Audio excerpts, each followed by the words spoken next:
একমাত্র হরিনামের বাসর, যেখানে মানুষ তার কল্যাণের জন্য, শান্তির জন্য, মঙ্গলের জন্য, সুখের জন্য তার নিজের একমাত্র একটা বিশ্বস্ত জায়গা বেছে নেন, যেটা হচ্ছে ভগবানের সেবার জায়গা। মানুষ কেন ভগবানকে ডাকে, এর মূল কথাটা কি সেটা আজকে জানতে হবে আমাদের। সকালবেলায় মানুষ নাতা দেয়, ঝাঁট দেয়, শঙ্খ বাজায়, ঘণ্টা বাজায়, প্রদীপ জ্বালায়, আবার সন্ধ্যাবেলায় তুলসী তলায় প্রদীপ দেয়, শঙ্খ বাজায়। তাহলে এই যে সকালবেলা, দুপুরবেলা, সন্ধ্যাবেলায় মানুষ ভগবানের উদ্দেশ্যে নিজেকে অর্পণ করার চেষ্টা করেন, এতে মানুষের কিছু মঙ্গল হয় না ভগবানের মঙ্গল হয়? কোনটা? মানুষ কিসের জন্য ভগবানকে এত ডাকেন, এর মূল তথ্যটাকে যদি না জানা যায় তাহলে কীর্তন শোনার কোনো ফল হয় না। বেশটা একটু কমিয়ে দেবেন, হালকা করে বেশটা কম। তা ভক্তমণ্ডলী মায়েরা, আজকে এই যে হরিনামের বাসরটি তৈরি হয়েছে, এখানে একটা আলোচনা হবে যে মানুষ কেন ভগবানকে ডাকেন, আর মানুষ কেন আধ্যাত্মিক চিন্তায় নিজেদেরকে এত ব্যতিব্যস্ত করেন। দেখুন, একটা কথা বলি, মানুষের জীবনে তিনটে জ্বালা ভীষণভাবে মানুষকে ক্ষতিগ্রস্ত করে দেয়। তিনটি জ্বালা, যেটাকে বলা হচ্ছে ত্রিতাপ জ্বালা। এবার ত্রিতাপ জ্বালার মধ্যে জ্বলছে না এমন কোনো মানুষ দেখানো যাবে না। এখানে একটা কোনো মানুষ নেই যে বলতে পারবে না যে আমি ত্রিতাপ জ্বালাই জ্বলছি না। প্রত্যেকেই ত্রিতাপ জ্বালাই জ্বলে। ত্রিতাপ জ্বালা কাকে বলে এবং ত্রিতাপ জ্বালা থেকে নিজেদেরকে রক্ষা পাবার কৌশলটা কি, এটা একটুখানি হরিবাসরে আলোচনা করব। দেখো, এই পৃথিবীতে যত যত প্রাণী আছে তার মধ্যে মানুষ একমাত্র ত্রিতাপ জ্বালায় জর্জরিত হয়। বাকি অন্যান্য কোনো পশু বা পাখি তারা কিন্তু ত্রিতাপ জ্বালায় জ্বলে না। এবার আপনাদেরকে বুঝতে হবে ত্রিতাপ জ্বালা কাকে বলে। আসতে বাজাবে, ত্রিতাপ জ্বালা হচ্ছে তিনটে জ্বালা। তিনটের বেশি মানুষের কিন্তু জ্বালা হয়নি, যন্ত্রণা হয় না। সেই তিনটে জ্বালা কি শোনেন। এক নম্বর হচ্ছে আধি দৈবিক, দুই নম্বর হচ্ছে আধি ভৌতিক, আর তিন নম্বরটি হচ্ছে আধি আধ্যাত্মিক। এই তিনটে জ্বালা। এবার আধি দৈবিক জ্বালা কাকে বলে শোনেন। দৈব দুর্বিপাক জনিত মানুষের যে জ্বালা তাকে বলে আধি দৈবিক জ্বালা। যেমন আমার যে সময় জলের প্রয়োজন, প্রকৃতি আমাকে সেই সময় জল দিল না, খরা দেখা দিয়ে দিল। তাহলে এই যে পৃথিবীতে খরা দেখা দেয়, বন্যা দেখা দেয়, ভূমিকম্প দেখা দেয়, এগুলোকে বলা হচ্ছে একাধারে আধি দৈবিক জ্বালা। মানে খরার জন্য মানুষের যে একটা তীব্র যন্ত্রণা, মৃত্যু হয়ে যায়, বন্যার জন্য দেশ ধ্বংস হয়ে যায়, ভূমিকম্পে শত শত মানুষ মারা যায়, লক্ষ লক্ষ মানুষ মারা যায়, এগুলোকে বলা হচ্ছে আধি দৈবিক জ্বালা। এবার শোনেন, আধি ভৌতিক জ্বালা কাকে বলে। মনে করুন আপনাকে মশা কামড়েছে, আপনার মশা কামড়ে এখন বর্তমানে কি রোগ হচ্ছে গো? ডেঙ্গু। ডেঙ্গু মশা আগেও কামড়েছে, এখনো কামড়াচ্ছে, আর আগামী দিন কামড়াবেও। কিন্তু একটা মশার কামড়ে এমন একটা ব্যাধি প্রবেশ করলো যাতে আপনার ব্যাংকের কোটি কোটি টাকা খরচা হয়ে গেল, তবুও কিন্তু ওই ডেঙ্গুকে সারানো গেল না। এই যে মশার কামড়ে ডেঙ্গু, কুকুর কামড়ালে জলাতঙ্ক, ইঁদুর কামড়ালে প্লেগ, এই যে এক একটি প্রাণীর অত্যাচারে মানুষের প্রাণ চলে যাচ্ছে, এটাকে বলছে আধি ভৌতিক জ্বালা। অনেকে ভাবে ভৌতিক মানে হয়তো ভূতের ভয়, তা নয়। ভৌতিক জ্বালা মানে হচ্ছে জীবজন্তুর জন্য মানুষের যে কষ্ট বা যে জ্বালা, তাকে বলছে ভৌতিক জ্বালা। তাহলে দুটো জ্বালা পাওয়া গেল। আস্তে মায়েরা, একদম কথা বলবেন না, ভালো করে এই তত্ত্বের জায়গাগুলো একটু মন দিয়ে শুনবেন। তাহলে প্রকৃতি থেকে আসা মানুষের যে দুঃখ, হ্যালো রিভাবটা একটু কম করো, রিভাব কম করো, রিভাবটা কম করে দাও, মনিটরটা একটু বাড়িয়ে রাখো, আউটপুটে যা থাকছে থাকছে, মনিটরটা বাড়িয়ে দাও। জয় নিতাই। তাহলে প্রকৃতি থেকে দুই রকমের জ্বালা পাওয়া যায়, একটা হচ্ছে আধি ভৌতিক, আর একটি হচ্ছে আধি দৈবিক। এটা দুটো জ্বালা গেল। এবার 3 নম্বর জ্বালাটা কিন্তু মানুষের কাছে খুব গুরুত্বপূর্ণ জ্বালা, যেটা মানুষ বেশি বেশি করে যন্ত্রণা পায়। সেই জ্বালাটিকে কি বলে না, আধি আধ্যাত্মিক জ্বালা। আধ্যাত্মিক জ্বালা কাকে বলে? মনে করুন আপনার টাকা রয়েছে, সোনাদানা রয়েছে, গয়নাকাটি রয়েছে, গাড়ি বাড়ি রয়েছে, স্ত্রী রয়েছে, স্বামী রয়েছে, পুত্র পরিজন সবাই রয়েছে, কিন্তু আপনি মানসিক যন্ত্রণা আর দৈহিক যন্ত্রণায় নিজেদেরকে ব্যতিব্যস্ত করে তুলছেন। এটাকে বলছে আধি আধ্যাত্মিক জ্বালা। মানে মানুষের মনের কষ্ট আর দেহের কষ্ট যখন মানুষকে নিঃস্ব করে দেয়, তাকে বলা হচ্ছে আধি আধ্যাত্মিক জ্বালা। আস্তে এই দিকটা তাকান, এই দিক তাকান মায়েরা, বড্ড অস্থির হয়ে যাচ্ছেন আপনারা। আমার দিকটা তাকান, কথাটা যেটা বলছি সেগুলো মন দিয়ে শোনেন। নিতাই গৌর প্রেমানন্দে হরি বল, হরি বল, হরি বল, হরি বল। আমি কি কথাগুলো বলছি সেগুলো একটু মন দিয়ে শোনেন। কীর্তন শুনে জীবন কাটলো, কিন্তু শান্তি মানুষের জীবনে হলো না। কেন জানেন? শোনেন। শুধু তুলসীমালা গলায় নিয়ে দাদর সঙ্গে তিলক সেবা করে হরিবাসরে রাত দিন বসে বসে হরিনাম শুনলেই কিন্তু হরিনামের ফল প্রাপ্তি হয় না। এটা মন দিয়ে শুনবেন। হরিনাম শুনতে গেলে হরিনাম শোনার জন্য একটা বিধি রয়েছে, নিয়ম রয়েছে, সেইগুলো শুনতে হয়।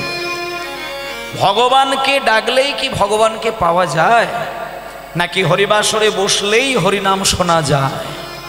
কোনোটা হয় না। শোনেন, যখন আপনি মন প্রাণ ডুবিয়ে হরিনাম শুনবেন, আপনি নিজে থেকেই বুঝতে পারবেন যে ব্যক্তি হরিনামের অমৃতের মধ্যে নিজের মনকে নিমজ্জিত করতে পারে, সেই ব্যক্তির একটা জিনিসে প্রমাণ হয়, সে নিজেও জানে না তার মধ্যে সেই জিনিসটা এসে যায়। নাম শুনতে শুনতে তার অজান্তে তার দু চোখ থেকে দু বিন্দু জল টপড়ে গড়িয়ে পড়ে যায়।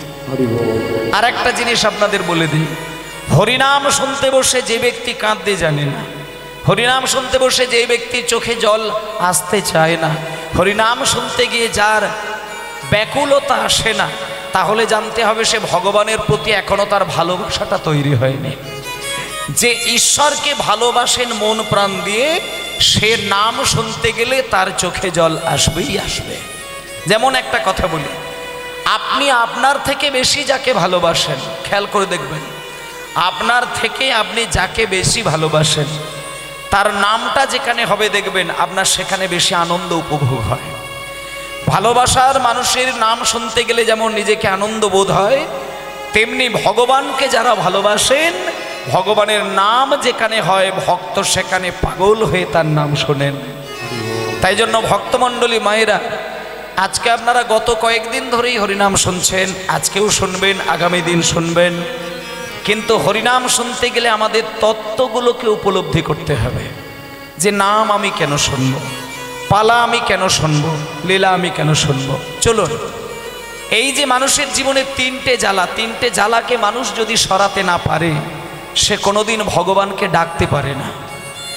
আর ভগবানকে ডাকলেও সে ভগবানের সাড়া পায় না। ভগবানের সাড়াটা যদি পেতে হয়, তাহলে তাকে দুটো জিনিসের স্মরণ নিতে হবে। এক নম্বর হচ্ছে আমার চিন্তাটা কতখানি পরিশুদ্ধ হলো, সেটা নিজ দায়িত্বে নিজের চিন্তার ওপরে লক্ষ্য দিতে হবে। যার চিন্তা মধুর হয় তার আবেগ মধুর হয়, যার আবেগ মধুর হয় তার আচরণ মধুর হয়, আর যার আচরণ মধুর হয় তার উপরে ভগবানের কৃপা বর্ষিত হয়। নিতাই গৌর হরি বল। আপনি সারাটা দিন কি চিন্তা করছেন, এইটার ওপরে কিন্তু ভগবানের কৃপাটা নির্ভর করে। অনেক মানুষ আছে দেখবেন, আইঢাই করে ভগবানের সেবার জন্য 24টা ঘন্টায় ব্যতিব্যস্ত হয়ে থাকেন, কিন্তু নিজের মনকে কিন্তু কোনোদিন শান্তি দিতে পারে না। এটা কেন হয় না? একটা জিনিস বলে দিই, যতই সারা জীবন ধরে আইঢাই করে ভগবানের নাম করে যাক, তার ভেতরের চিন্তাটাকে যদি পরিশুদ্ধ করতে না পারে, চিন্তার মধ্যে যদি মাধুর্য তৈরি করতে না পারে, চিন্তাটা যদি তার অতীব সুমিষ্ট না হয়, তাহলে তার বাইরের আবেগ কোনোদিন মিষ্টি হতে পারে না। আর মানুষের বাইরের আবেগটা যদি মিষ্টি না হয়, দেখবেন তার আচরণটা সমাজের কারোর প্রতি সুন্দর হতে পারে না। একটা সংসারী মানুষ সংসার করে, সংসারের প্রত্যেকটা মানুষের সঙ্গে তার আবেগ, তার আচরণ তখনই ভালো হয় তার চিন্তাটা যদি ভালো থাকে। আর সেই চিন্তাটা ভালো করতে গেলে মানুষের সবার আগে যেটা দায়িত্ব দরকার, সেটা মন প্রাণ দিয়ে ভগবানের ওপরে নিজের সমস্ত জিনিসকে ছেড়ে দেওয়া।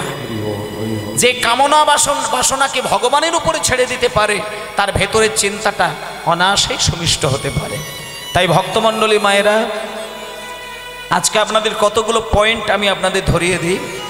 এখানে যত আমার মায়েরা রয়েছেন, ভাইরা রয়েছেন, বাবারা রয়েছেন, বোনেরা রয়েছেন, সকলকে বলবো, আপনারা ভগবানকে সবসময় ডেকে যান, কিন্তু আমি একটা বিশেষ সময় বলবো, যে সময়টা ভগবানকে ডাকলে ভগবান আপনার প্রতি বেশি প্রসন্ন থাকেন, সেই সময়টা আপনাদেরকে বলে দিচ্ছি, যেটা আমাদের আধ্যাত্মিক জগতে বলে ব্রহ্ম মুহূর্ত। ব্রহ্ম মুহূর্তে যদি কোনো মানুষ ঘুমিয়ে কাটায়, তার রাহু আর কেতু এই দুটোর কিন্তু দৃষ্টিতে তার সংসারটা চলে। সেই জন্য বেশিরভাগ সংসারে দেখবেন রোজগার ভালোই হয়, সংসার চলতে চায় না। সকলের ভালোবাসা থাকে, তবুও কিন্তু সংসারটা ক্রমশ নিম্নমুখী হয়ে যায়, সংসারে শান্তি পাওয়া যায় না। এগুলো কেন হয় না? সারা জীবন ভগবানকে নাম করে গেলেন, কিন্তু আসল জায়গাগুলো দেখুন। মানুষের জীবনে ব্রহ্ম মুহূর্তটা কত গুরুত্বপূর্ণ মুহূর্ত বলে দিই। আপনি সারা 24টা ঘন্টাও যদি আপনি ঘুমিয়ে কাটান, ব্রহ্ম মুহূর্তে কিন্তু মানুষকে ঘুমিয়ে কাটানো উচিত নয়। ব্রহ্ম মুহূর্তে আপনি কেন আপনার বাড়ির গরুটাকে খেয়াল করে দেখবেন। যাদের বাড়িতে গরু আছে আমি তাদেরকে বলছি, গোয়াল ঘরে গিয়ে দেখবেন ব্রহ্ম মুহূর্তে গরুগুলোও কিন্তু ঘুমায় না, তখন তারা উঠে দাঁড়িয়ে পড়ে, তারা জেগে ওঠে। এবার মায়েরা হয়তো বলবেন ব্রহ্ম মুহূর্ত কোন সময়টা, সেটা তো আমরা জানি না, আমি টাইমটা বলে দিচ্ছি। প্রত্যেক দিন ভোর 3:20 থেকে 3:40, এই যে নির্দিষ্ট টাইমটা, এই টাইমে কেউ কোনো দিন চেষ্টা করবেন ঘুমিয়ে না থাকার। এই সময়টাতে ভগবান মানুষের প্রতি একটু বেশি কৃপা দান করার জন্য তিনি উদার হয়ে দাঁড়িয়ে থাকেন। কিন্তু সেই সময় যদি মানুষ ঘুমিয়ে কাটায়, তার উপরে ভগবানের দৃষ্টি বেশি পড়ে না, রাহু কেতুর অশুভ দৃষ্টিটা তার উপরে পড়ে। এবং আমি এখানে যত ভক্তবৃন্দ রয়েছেন সকলকে আমি একটু জোর দিয়ে বলবো, 21টা দিন আমার কথাটা পালন করে দেখুন, তারপরে সংসারের মধ্যে আপনার কতটুকু উন্নতি হচ্ছে আপনি নিজে প্রমাণ নিয়ে আমাকে জানাবেন। 21টা দিন করবেন, আমি এটা গ্যারেন্টি দিয়ে দিলাম। 21টা দিন ভোর 3:20 থেকে 3:40, এই যে টাইমটা হচ্ছে, এই টাইমটা আপনি ঘুমটাকে ভাঙিয়ে জেগে বসবেন। আর এই সময়টা যতটা টাইম আপনি পেলেন 3:20 থেকে 3:40, এই টাইমটা আপনি হাত জোড় করে যেটা আপনার করণীয় সেটা করে যাবেন। এখানে প্রত্যেকটা মাকে বলবো আপনি করে যাবেন। তাতে করে দেখবেন সংসারে রোজগার যদি একটু কমও হয়, শান্তিটা কিন্তু সংসারে থাকবে। রোজগার বেশি হলেই আপনি সুখ পাবেন তা না। একটা কথা বলে দিই আপনাদের কাছে, শান্তি যে সংসারে থাকে, অভাব সেই সংসারের কিচ্ছু এসে যাবে না, কিচ্ছু এসে যাবে না। তাই জন্য ভক্তমণ্ডলী মায়েরা সকলকে বলে দেব, ব্রহ্ম মুহূর্তে আপনারা উঠবেন, আপনাদের বিছানার উপরে বসবেন, আর চোখ বন্ধ করে এক মনে, এক প্রাণে, এক ধ্যানে আপনারা সেই কথাগুলো বলবেন। ভজ গৌরাঙ্গ লহ গৌরাঙ্গ কহ গৌরাঙ্গের নাম রে, সবাই মিলে হরি হরি বল।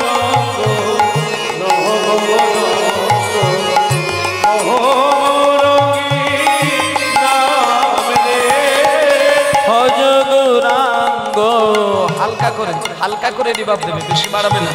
ভজ গৌরাঙ্গ লহ গৌরাঙ্গ কহ গৌরাঙ্গের নাম রে। ভজ গৌরাঙ্গ লহ গৌরাঙ্গ কহ গৌরাঙ্গের নাম রে। ভজ গৌরাঙ্গ লহ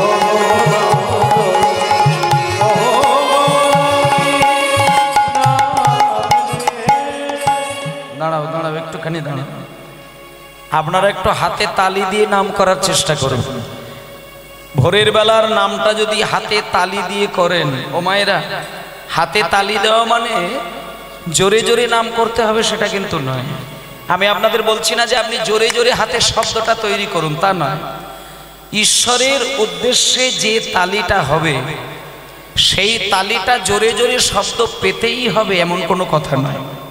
আপনি আঙুলগুলোকে এইভাবে একে অপরের সঙ্গে স্পর্শে রাখবেন, মানে যে মুদ্রায় আপনি প্রণাম করেন সেই হাতের আঙুলগুলোকে রেখে আপনি হালকা করে শুধু হাতগুলোকে একে অপরের সঙ্গে আঘাত করবেন।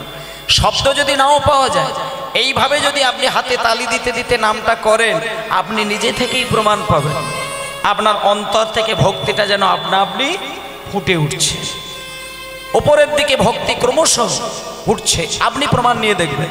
দেখুন, সবাই মিলে করুন।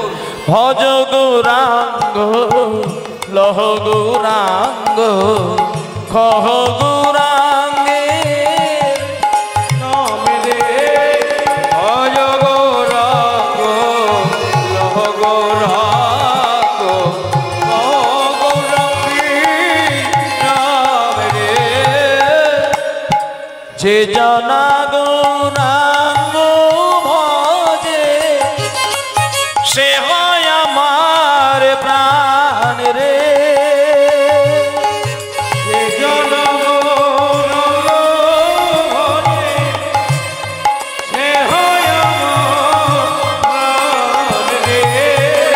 যেই জন গৌরাঙ্গ ভজে সে হয় আমার প্রাণ রে। ভজ গৌরাঙ্গ লহ গৌরাঙ্গ কহ গৌরাঙ্গের নাম রে। ভজ গৌরাঙ্গ লহ গৌরাঙ্গ কহ গৌরাঙ্গের নাম রে। হরি হরি বল। ভজ গৌরাঙ্গ লহ গৌরাঙ্গের নাম রে। হরি বল, হরি বল, হরি বল, হরি বল। এই যে নামটা আমরা করতে বললাম কেন শোনেন, একমাত্র কলিযুগের মানুষকে ভগবানের অমৃত, ভগবানের চরণ অমৃতটাকে পাওয়ানোর ক্ষমতা কে দিয়েছিলেন? আজকে দেখুন মায়েরা, সারাদিন ধরে হরিবাসরে বসে আপনার হরিনাম শ্রবণ করছেন। এই সারা দিন ধরে মাইক দিয়ে হরিনাম করা, সারাটা দিন ধরে মাইক দিয়ে কীর্তন গান করা, এটা যার জন্য কলিযুগের মানুষের ক্ষমতায় আসলো তিনি হচ্ছেন একমাত্র শ্রীকৃষ্ণ চৈতন্য মহাপ্রভু। চৈতন্য মহাপ্রভু যদি বাংলায় জন্ম না নিতেন, বাঙালিদের ক্ষমতাই ছিল না রাত দিন ধরে হরিনাম করার। আজকে একমাত্র সচিমায়ের ছেলে নিমাই তিনি এসেছিলেন বলে বাঙালিরা উদ্ধার হয়ে গেলেন। তাই জন্য ভক্তমণ্ডলী মায়েরা এবং আমার বাবাগণ যারা আছেন, সকলকে একটা দায়িত্ব নিতেই হবে যে যেহেতু আমরা কলিযুগের মানুষ, তাই আমাদের কাছে মূল ভগবান হচ্ছেন সচিমায়ের ছেলে নিমাই। যে নিমাইকে মানেন না কিন্তু রাধা গোবিন্দকে মানেন, যে নিমাইকে মানেন না শিব ঠাকুরের সেবা করেন, যে নিমাইকে মানেন না মা কালীকে সেবা করেন। একটা কথা বলে দিই, কলিযুগে জন্ম নিয়েছ, নিত্যানন্দকে সেবা করো না, চৈতন্য দেবকে সেবা করো না, তোমার কিন্তু ভগবানের কৃপা পাওয়া খুব দুর্লভ। আর একমাত্র কলিযুগের মানুষ সে যদি নিতাইকে চেনে আর গৌরকে চেনে, নিতাই আর গৌরের যুগল চরণ সেবা যদি কেউ দিয়ে যায়, তাহলে ৩৩ কোটি দেব দেবতা তার প্রতি প্রসন্ন হয়ে যায়। তাই জন্য আজকে আমরা সবাই মিলে হরিনামের অমৃত আস্বাদনের জন্য বসে রয়েছি। তাই ভক্তমণ্ডলী মায়েরা, আজকে আমরা কেমন করে গৌর হরিকে পাওয়া যায় তারই একটা ছোট্ট পদাবলীর মধ্য দিয়ে আমরা চলে যাব একজন ভক্তের জীবন কথা। সারাদিন ধরে আপনারা অনেক ধরনের লীলা শুনেছেন, আর আজকে এখানে যে লীলাটা আস্বাদন করব এবং যে ভক্তের কথাটা পরিবেশন করব, তিনি কিন্তু কলিযুগে 2 বার জন্ম নিয়েছিলেন। ও মায়েরা, এই কলিযুগে 2 বার জন্ম নিয়েছিলেন। কে? অদ্বৈত আচার্য। এই যে দেখুন মন্দিরের মধ্যে পঞ্চতত্ত্ব রয়েছে, নিত্যানন্দ, গৌরচন্দ্র, শ্রীবাস, অদ্বৈত, গদাধর। এবার আমি আপনাদেরকে দেখাচ্ছি এই 5 জনের মধ্যে সব থেকে বয়স্ক মানুষ যিনি, তার নাম হচ্ছে অদ্বৈত ঠাকুর। অদ্বৈত ঠাকুর কত বয়স আপনাদেরকে আমি একটুখানি হিসাবটা বলে দিই, বুঝতে সুবিধা হবে। চৈতন্য মহাপ্রভুর যখন জন্ম হয়, অদ্বৈত আচার্যের বয়স তখন 52 বছর। যখন অদ্বৈতের 52 বৎসর বয়স, তখন সচিমায়ের কোলে একটা ছেলে জন্ম নেয়, যার নাম হলো নিমাই। এবার যখনই নিমাই জন্ম নিয়েছে, অদ্বৈত ঠাকুরের কানে খবর গেছে। অদ্বৈত ঠাকুরের তো তখন 52 বছর বয়স। অদ্বৈত ঠাকুর মনে মনে চিন্তা করলেন, সচিমায়ের ছেলে হয়েছে, আমার দেখতে যাওয়ার খুব দরকার। তখন অদ্বৈত ঠাকুর গুটি গুটি পায়ে সচিমায়ের কাছে গেলেন। সচিমায়ের কাছে যখন অদ্বৈত ঠাকুর, সচিমা তখন অদ্বৈত ঠাকুরকে বলছে, বাবা ঠাকুর, আপনি এসেছেন? আপনি যখন এসেছেন, আপনি আমার কাছে আসুন, আপনার সঙ্গে একটা কথা আছে। শুনুন বাবা ঠাকুর, আমার ছেলে কয়েকটা দিন আগে জন্ম নিয়েছেন, কিন্তু আমি বেশ কয়েকটা দিন ধরে ওকে দুগ্ধ পান করাচ্ছি, ও আমার স্তনদুগ্ধ পান করতে চায় না। একভাবে ছেলেটাকে যখন আমি দুগ্ধ পান করাতে চাই, ও শুধু কান্নাকাটি করে। তা বাবা ঠাকুর, আপনি দেখুন না, আমার ছেলের কি শরীর খারাপ? তখন অদ্বৈত ঠাকুর গুটি গুটি পায়ে গিয়ে সচিমায়ের কাছে বলছে, মা, তোমার ছেলে কতদিন হলো দুধ খায়নি? তখন সচিমা বলছে, বাবা ঠাকুর, আজকে নিয়ে 7 দিন হয়ে গেল, আমার ছেলে 1 ফোঁটা দুগ্ধ পান করেননি। হ্যালো, হালকা করে রিবাব, হালকা করে, হালকা হালকা রিবাবটা হরি বল। হ্যাঁ, ওই সাফ করে দাও, সাফ সাফ সাফ করে দাও, হালকা রেস্টটা দেবে, বিট বিট দেওয়ার দরকার নেই, হালকা রিবাব ভাসবে, শুধু হাই হাই করবে না। জয় নিতাই, নিতাই গৌর হরি বল, গৌর হরি বল, গৌর হরি বল। হ্যালো, একটু কমিয়ে দাও, অতটা নয়, অতটা নয়, একটু কম। জয় নিতাই, নিতাই গৌর হরি বল, গৌর হরি বল, গৌর হরি। তা অদ্বৈত ঠাকুরকে সচিমা বললেন যে, বাবা ঠাকুর, আমার ছেলে 7 দিন হয়ে গেল, আমি ওকে বুকে জড়িয়ে ধরে যখনই দুধ খাওয়াতে যাই, ছেলেটার কান্না আমি থামাতে পারি না। তা বাবা ঠাকুর, 7 দিন ধরে যদি যে ছেলে দুধ না খায়, তাকে বাঁচানো যাবে কেমন করে? তখন অদ্বৈত ঠাকুর বললেন, সচিমা, আচ্ছা মনিটারটা একটু বাড়ালে ভালো হয়, মনিটার শব্দটা কম হচ্ছে, মনিটারটা কম, আমি শুধু বাইরে থেকে সাউন্ড পাচ্ছি। অদ্বৈত ঠাকুর বললেন, সচিমা, তোমার ছেলে নিমাই ও দুগ্ধপান করেনি, তাই তো?